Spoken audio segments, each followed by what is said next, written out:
All right, guys, hello and welcome to another episode of Thinking Out Loud. Today we're going to be focusing on Palestinian resistance. I have a few different source materials for you. First thing we're going to be jumping into is a large poll survey that was conducted in Palestine, in the Gaza Strip, in East Jerusalem, in the West Bank, which covers a lot of different questions that were asked of the Palestinian people, such as, do you support Hamas? Who do you blame for the October 7th attacks? Where do you stand when it comes to armed resistance? All these different things. And I wanted to cover some of the statistics that are coming out from that because I really think it's a good guiding line or a good gauge or temperature thermometer of the sort of motivation and resilience that we're seeing out of the Palestinian people. And it suggests that resistance to Israeli occupation is not going anywhere anytime soon, despite some of the outright atrocities we've seen committed by the Israeli regime, right? From that, we're going to jump into an older study from 2017, just a small excerpt from that, which covers some of the Vietnam War and how the mass bombing campaigns, which are very similar to what's happening in the Gaza Strip, did not crush resistance. As a matter of fact, it fed into resistance and insurgency, right? And then towards the end there, we'll be transitioning into a roundtable from Electronic Intifada. For those of you who don't know, Electronic Intifada should be your number one source for anything covering Palestine, right? And with that, we'll be looking at some combat footage, which is why I'm putting it at the end of the video. Hopefully I won't get dinged for, inappropriate violent content.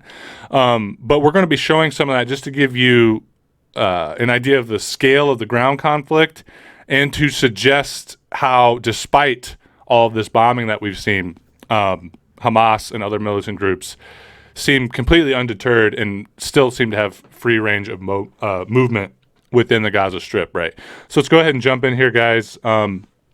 This first thing I have here, like I said, is this polling survey. It covers a lot of different questions, very insightful to give you a gauge of where the spirit and morale and perspectives of the Palestinian people are. This is from the Palestinian Center for Policy and Survey Research. We'll just jump right in here, guys. I have quite a bit highlighted, but again, like I said, I believe it's very insightful, gives you a point of view of how people are feeling. Says here, support for Hamas has more than tripled in the West Bank compared to 3 months ago. In the Gaza Strip, support for Hamas increased, but not significantly. Despite the increase in its popularity, the majority in both the West Bank and the Gaza Strip does not support Hamas, although they support other militant groups, obviously. It is worth noting that support for Hamas usually rises temporarily during or immediately after a war and then returns to previous level several months after the end of the war. Support for President Mahmoud Abbas and his Fatah party, that's from the Palestinian Authority, dropped significantly. The same is true for the trust in the PA, Palestinian Authority, again, as a whole, as demand for its dissolution rises to nearly 60%, the highest percentage ever recorded in PSR polls. Demand for Abbas's resignation is rising to around 90% and even higher in West Bank. So that's absolutely insane, guys. That's 90%. Calling for the resignation of Abbas, leader of the Palestinian Authority government. It is even higher in the West Bank, despite the decline in support for Fatah and Abbas. The most popular Palestinian figure remains Marwan Barghouti, a Fatah leader. Barghouti is still able to beat Hamas's candidate Ismail Haniyeh or any other. Okay, so side note on this one. It says that support for Hamas is rising and tends to rise whenever there's conflicts like this, which makes sense because, you have Israel bombing, committing atrocities, killing people indiscriminately. Of course, you're going to have support for a military organization that's fighting back openly, maybe not engaged in civil disobedience, but open armed struggle go up during times like that, sense of vengeance, sense of something actually being done. Whereas support for the Palestinian Authority and the party that rules it, the Fatah and its leader Abbas, have gone down significantly, with 90% calling for his resignation. And I point this out because the reason why that is because the majority of people in Palestine understand that the Palestinian Authority is collaborators with imperialism, is collaborators with the Zionist project, with the settler colonial project, right? People are cognizant of that, especially when contrasted with other groups such as Hamas or the PLO, right? Moving on here, guys, says support for armed struggle rises 10 percentage points compared to 3 months ago, with more than 60% saying it is the best means of ending the Israeli occupation in the West Bank. The percentage rises further to close to 70%. Moreover, a majority in the West Bank believes that the formation of armed groups and communities subject to settler attacks is the most effective means of combating settler terrorism against towns and villages in the West Bank. And guys, this is coming out of a result of decades of inaction and really decades of a failure to see results with civil disobedience and peaceful mobilization against the apartheid regime. I mean, obviously, several years back, we saw the Great March of Return, which yielded absolutely no results or yielded absolutely no meaningful material support from the global community, and also resulted in mass violent persecution from the Israeli regime. I mean, you had snipers literally shooting peaceful protesters at the border wall there, right? And so all this is coming, these changes in supports aren't just coming as a result of October 7th. They are coming from decades of trying civil disobedience, trying, peaceful means of resistance and getting nowhere, right? And of course, it brings up the idea of, those who make peaceful resistance impossible make violent revolution inevitable, right? And, you can think on like James Baldwin and stuff and other black leaders from the 60s and 70s where they talk about, civil disobedience or peaceful resistance is great if the people you're resisting have a fucking conscience, right? And clearly Israel has no conscience, right? So just another interesting statistic here, guys. Going on here says, despite the above-mentioned reference to lack of confidence in the seriousness of U.S. and European talk about reviving the two-state solution, and despite the increase in support for armed struggle, support for the two-state solution has not dropped in this poll. To the contrary, support for this solution has increased slightly in both the West Bank and Gaza Strip.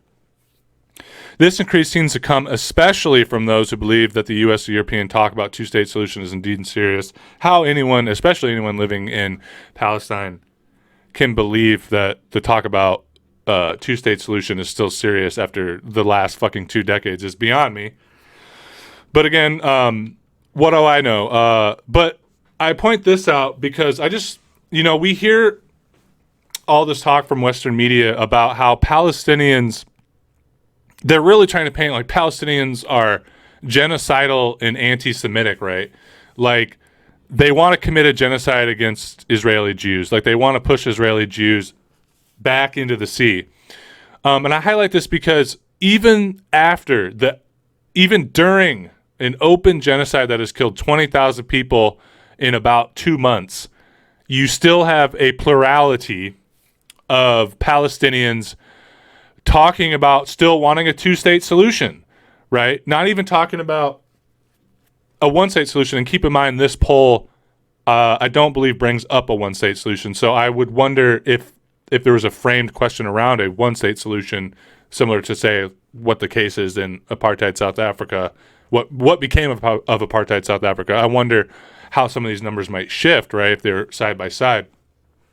But anyway, the point I'm making is, even after all this, they aren't even talking about a one-state solution. They're still talking about like accommodating the settlers that have unleashed horrific amounts of violence, death, persecution, embarrassment, horror. I mean, whatever fucking adjective you want. Despite all that, Palestinians are still calling for a two-state solution that works for both sides. The amount of patience in the Palestinian spirit is beyond me, guys. Just absolutely insane. These next questions involve Hamas's decision to launch the October 7th offensive, right?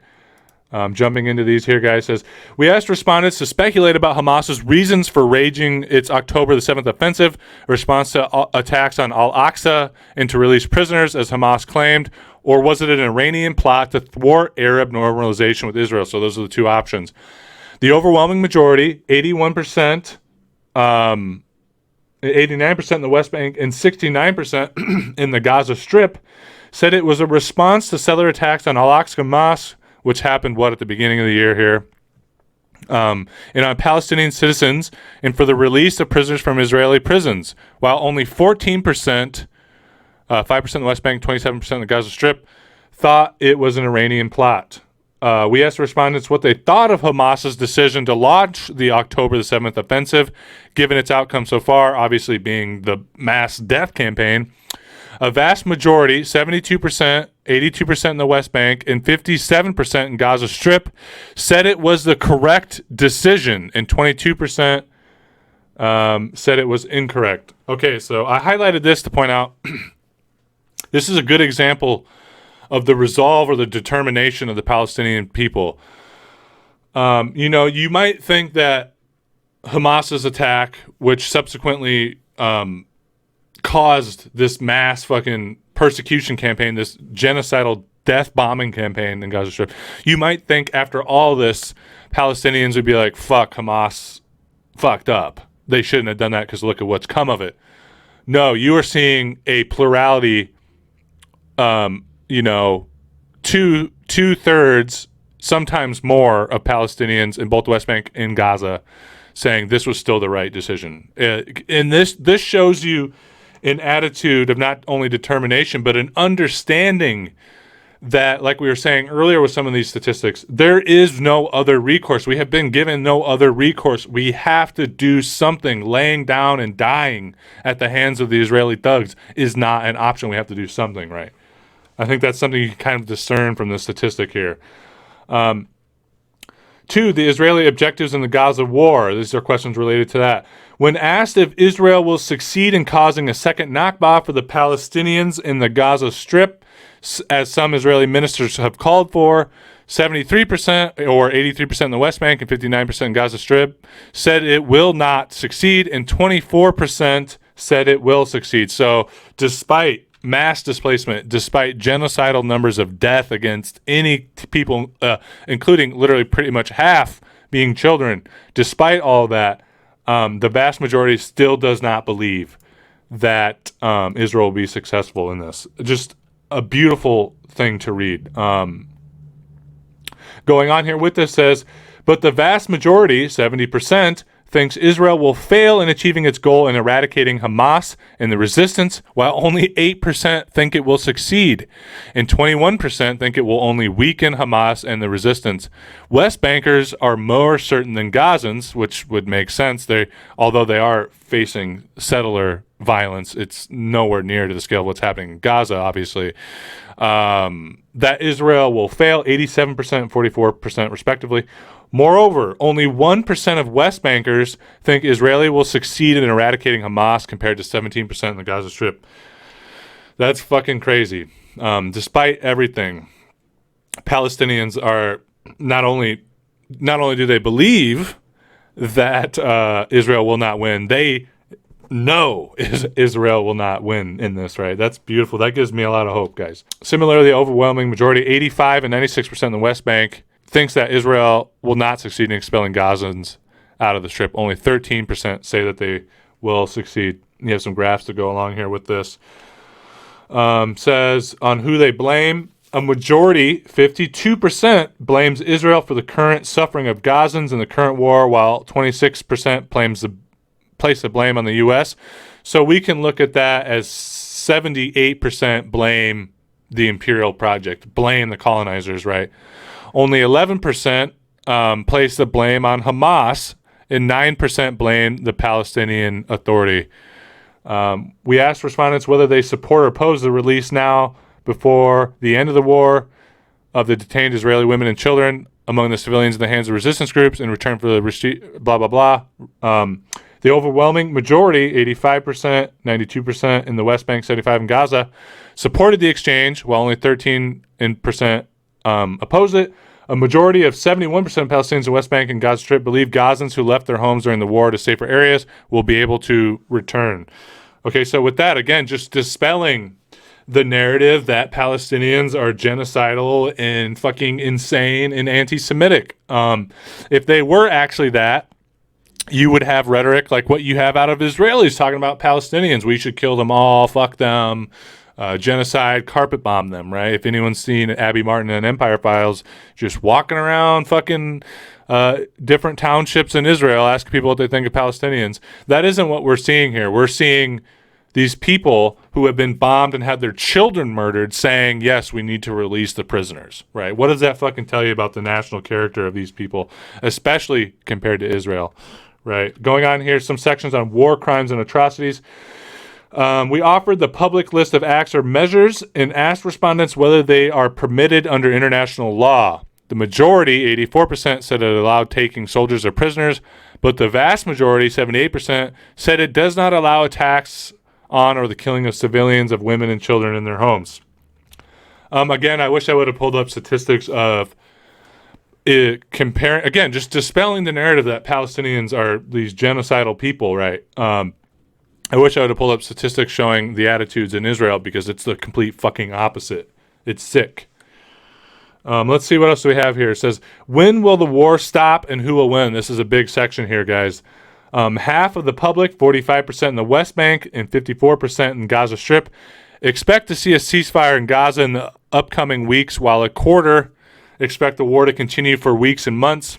1/5 expect Israel to unilaterally end the war and begin to withdraw under the pressure from resistance.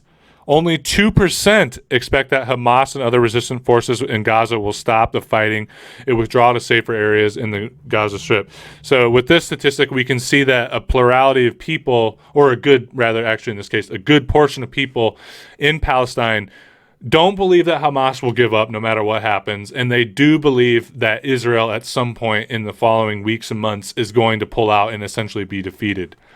Going on here says, while the vast majority of West Bankers, 70%, thinks Hamas will emerge victorious in the war, only half of Gazans think the same. Similarly, while only 1% in the West Bank think Israel will emerge victorious, almost 1/3 of Gazans think that neither one will emerge victorious. So what we're seeing here is people in West Bank really believe Hamas and Palestine will come out victorious.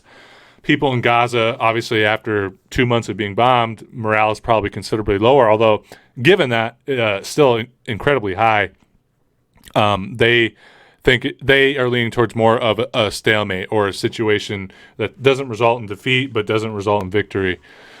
Who will rule Gaza after the war? Almost 2/3, 64%, are opposed to the participation of the Palestinian Authority in meetings with the U.S., with the involvement of Arab countries such as Jordan and Egypt in order to discuss the future of the Gaza Strip after the war stops.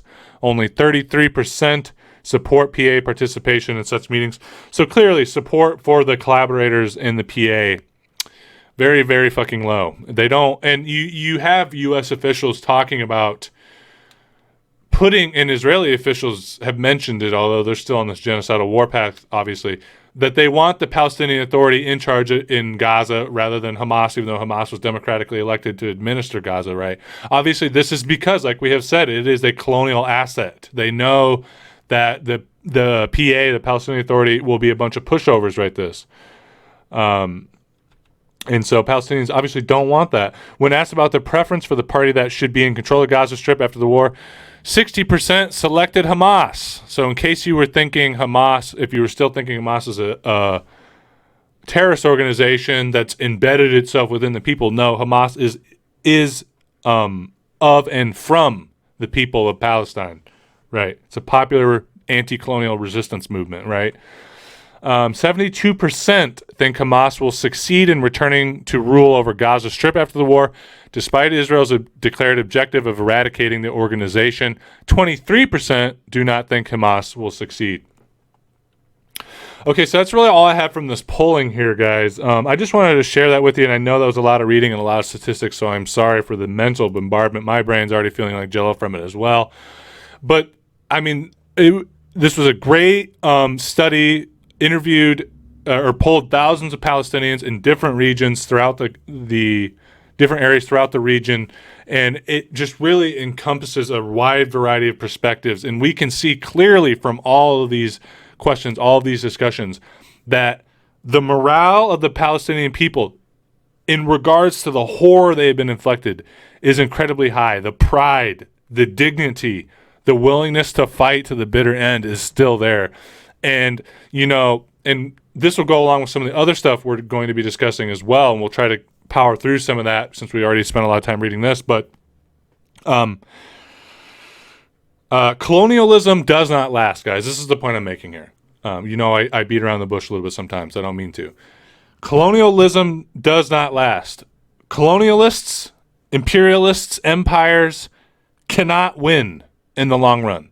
Name me a time where an empire has won throughout all of history. And we have seen in the last century, if you go back to 1923 up till now, the general trend, particularly after World War II going into the 70s, has been decolonization, right? After World War II, we saw the collapse of the on-the-ground colonialism that we associate with the 19th and early 20th century, right? That trend saw some counter-revolution throughout the 80s and 90s, especially with the rise of the absolute hegemony of the American empire. We saw during that period, colonialism sort of managed to get a grasp on the contagion of anti-colonialism, right? And institute neocolonialism through the IMF and the World Bank and dollar hegemony through the petrodollar and all these different things, right? But we have to understand these things in context that those institutions, that neocolonial order, was really, and then putting all the colonial powers under the umbrella of the greater American empire, were really a last-ditch effort to stop the global South from completely becoming free from the yoke of imperialism, right? It's really the big red button, boom, right? But now, as we see uprisings in Africa, we see what's happening in the Middle East in general, and then we see, obviously, the rise of institutions like BRICS. We are living in a period, again, where the counter-offensive, the counter-revolution has been stopped, and now we are seeing globally, including in the imperial core, resistance to empire, resistance to colonialism again, right? And this struggle in Gaza, the struggle of Hamas and other Palestinian militant groups against the Israeli colonial project, is a step or a chapter in that colonial struggle, right? And if we look at the trend throughout history, despite the relatively, if you consider it in the scale, relatively brief period of counter-revolution, it is inevitable.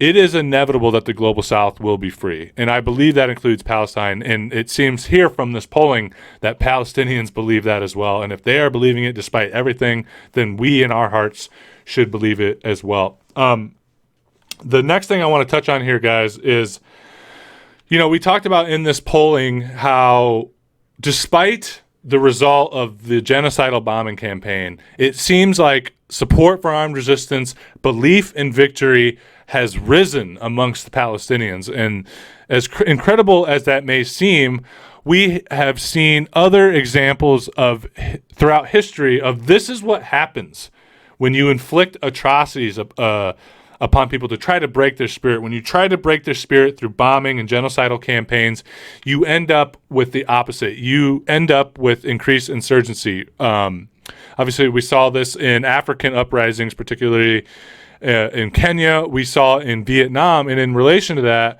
I pulled up this study here, guys. Don't worry, I'm not going to read the 50 pages of this. I'm just going to read a small excerpt. But this study says nation building through foreign intervention, evidence from discontinuities in military strategies.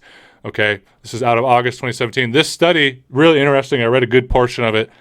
Talks about how the mass use of bombing has the opposite effect. The purpose is to break the will of the people and to get them to capitulate to colonial rule or domination, right? The opposite happens. When you bomb like this, when you kill innocent people like this, you see a rise in insurgency. And this also happened with the bombing campaigns in Nazi Germany. Now, in some of the eastern regions under the empire that were under the yoke of Nazism, you did see an increase of partisanship activity. But in the imperial core of the Nazi Empire, in Nazi Germany itself, you saw the opposite effect, even with fascists like this, where getting bombed like this indiscriminately and the indiscriminate killing of civilians by the Allies caused people to fight longer and harder because they saw it as a war of annihilation, right? So I just have this little section here I want to read from this guy. Says, deeper into the study, says the estimates document that bombing near population centers undermined U.S. military objectives. And remember, this is about the Vietnam War, leading more Vietnamese to participate in Viet Cong insurgent military and political activities. The initial deterioration in security entered the next quarter's security score, increasing the probability of future bombing. So what we see here is it caused you bomb an area, right? You get more insurgency. So you get more insurgency, you get more bombing, you get even more insurgency. So it's a snowball of where you're really radicalizing the entire public here. I better minimize this a little bit so you guys can see it better.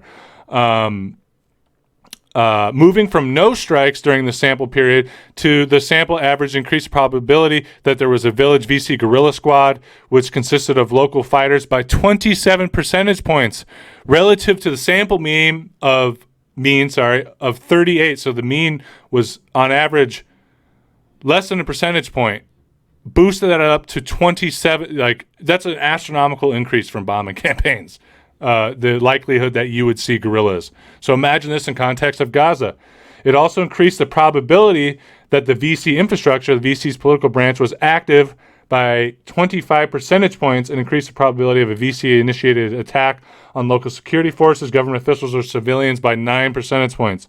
Public opinion surveys and armed forces administrative data show similar patterns, alleviating concerns that effects could be due to measurement error in a given data set.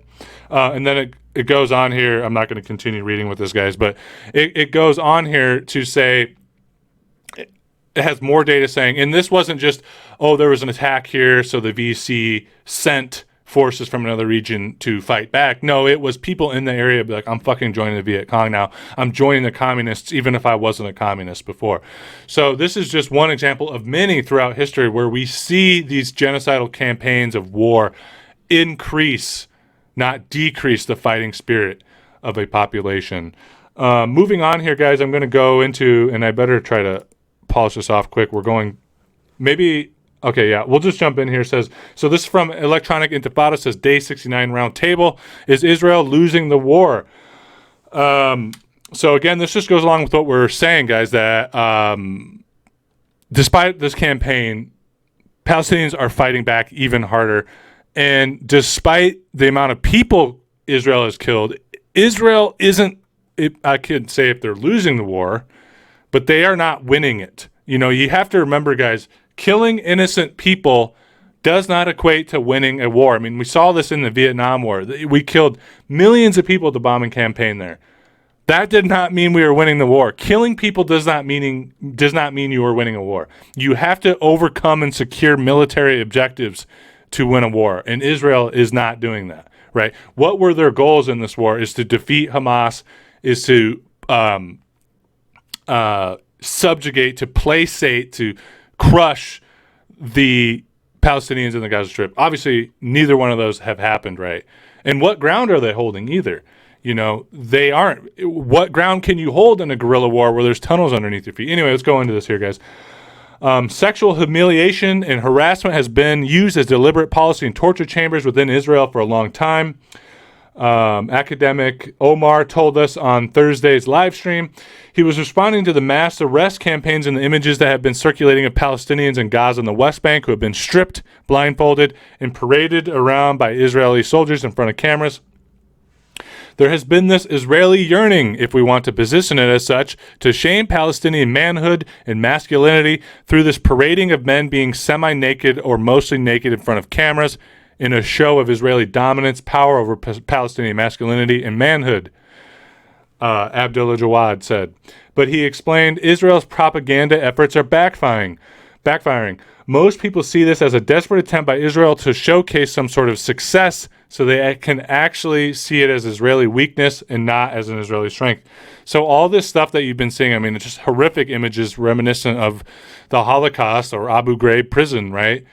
Of just parading naked prisoners of war around, and they were saying, oh, these are all Hamas, trying to do PR. Look how many Hamas we're capturing. They're routed, they're losing. Well, we found out just recently, a day or two ago, actually, that only like 10% of them were Hamas, and actually many of them were journalists and doctors and stuff, right?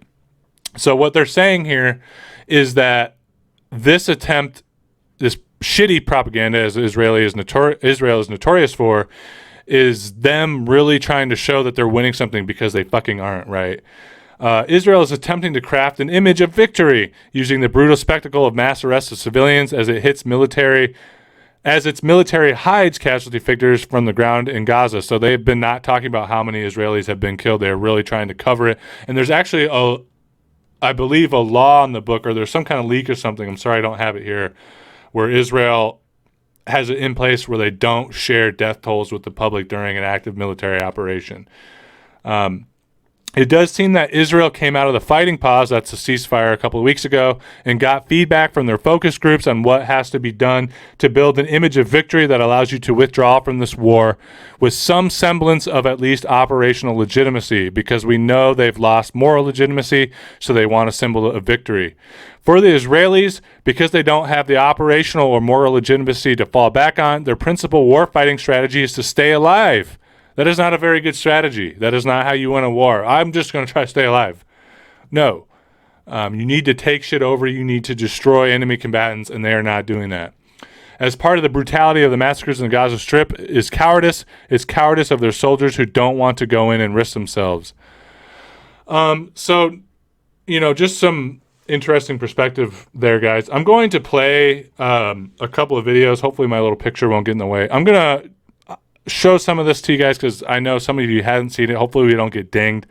It shows combat footage. And then I'll explain why I wanted to show this at the end here, guys. So I'm going to go ahead and try to arrange this in a way that works the best, right? Okay. We'll just blow it up. Okay. Here we go. I'll roll this for you guys. Turn up the sound a little.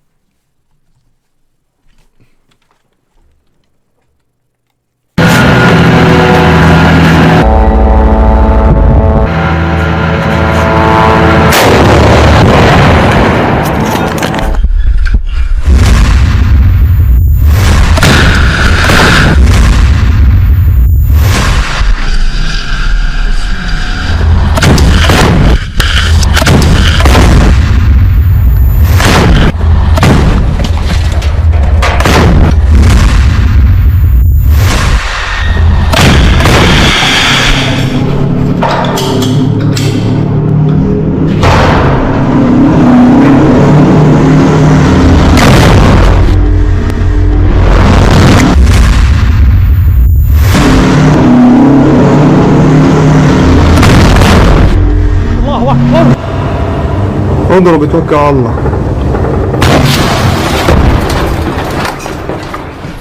تفجير عبوة تلفزيونية، قوات خاصة وعبوة شواظ بآليات.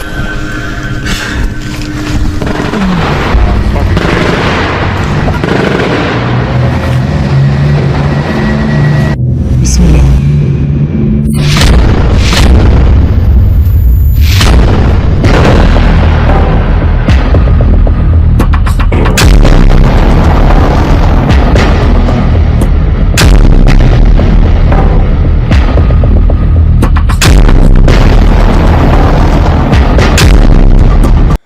Okay, anyway, guys, I actually wanted to show you more, but we are already over 30 minutes, so there's multiple of these. Why did I want to show this to you guys? I wanted to show this to you guys because I want you to contrast this, I mean, you can call it propaganda, coming out of Hamas, right, with the propaganda we've seen, like that we just talked about from Israel, where they captured civilians and then tried to parade them around like they're Hamas militants that had been captured, right? In these videos, and as you can see, there's multiple of them, right? I just showed you the one. we are seeing Hamas militants actually killing Israelis. We have not seen anything like that out of Israel, right? We just see these PR campaign propaganda pieces, right? And as we can see here again, it says Qassam versus IDF in defense of Gaza City, including Yassin hits on tanks, bulldozers, troop carriers, hit on tank with soldier outside, blah, blah, blah, etc. We also saw a video a week or two ago that showed the Israeli or the Palestinians Hamas taking a camera scope up through one of these holes right up into an Israeli encampment, right? So this, in that instance, it also shows that Israel is not safe anywhere. They're trying to take over Gaza. They're trying to cement their control over it, but they can't. And the other thing that these videos show is that despite the bombing, despite the IDF having said that they've taken over northern Gaza, Hamas militants still have complete and total free range within that region. They can get anywhere. They can get in any building. They can use these tunnels to get anywhere right underneath the feet of Israeli soldiers, right? And they are continuing to fight. And then, like I said, you're not seeing Hamas militants killed. They may put out the IDF may put out these numbers saying that they are being killed, but we are not seeing video evidence. In fact, we're seeing evidence to the contrary that they can take civilian prisoners and bomb the place to fucking smithereens, but they cannot defeat Hamas. So we're really looking at a situation. You couple this with the polling information that shows an increased support, a belief that they can win. You see all these videos, and it shows you that despite whatever IDF is saying, Palestinians are going to continue to fight. And I truly believe, like we said on our discussion with decolonization, the IDF cannot and will not win this war. There is no way. It's like fighting the Viet Cong. You know, only even worse in a sense for the colonizers, because in Vietnam you had this wide range of area. You have Hamas, you have Gazans, Palestinians backed into a corner. And what happens to a cat when you back a cat in the corner, right? They will fight. They will rip your goddamn face off, right? And, you know, it just isn't going anywhere. Hamas is going to keep fighting. Palestinians are going to keep fighting. And I think Israel knows that they cannot win. I think they underestimated how this was going to go. We have heard from other experts and analysts that the IDF, while they can bomb things and they're the number one at killing women and children, they are not very good at fighting an actual war. Most of their military is conscripts and weekend soldiers, right? I think, and some of the analysis we saw here as well, is Israel is stuck now because they have dumped so much into this. They've spent all this money. They've done all this bombing. They've killed all these innocent people. They need to make it look like they've had some kind of victory before they can pull out, because they know that they cannot win. And I think they know that if Hamas starts taking a licking in Gaza and militant organizations start getting, quote unquote, beat back somewhat in Gaza, then we'll probably see a leapfrog or whack-a-mole situation where then we'll see armed resistance start to upsurge in the West Bank. Like we've talked about, an increase of people in the West Bank talking about having armed militant groups to defend themselves from settlers. I think Israel knows they cannot win this war, and they are doing everything they can PR-wise to make us believe so. Right. But again, guys, that's really all I have for you. We're going over 30 minutes here, so I'm going to try to cut this off for you guys. You know, like, subscribe, comment, share it to your friends, all that good stuff. Support me on Patreon at patreon.com/entitledmillennials, or hit me up with those one-time donations at paypal.me/entitledmillennials. As always, guys, it's great hanging out with you. Love talking issues with you, and I'll speak with you again soon. Bye-bye.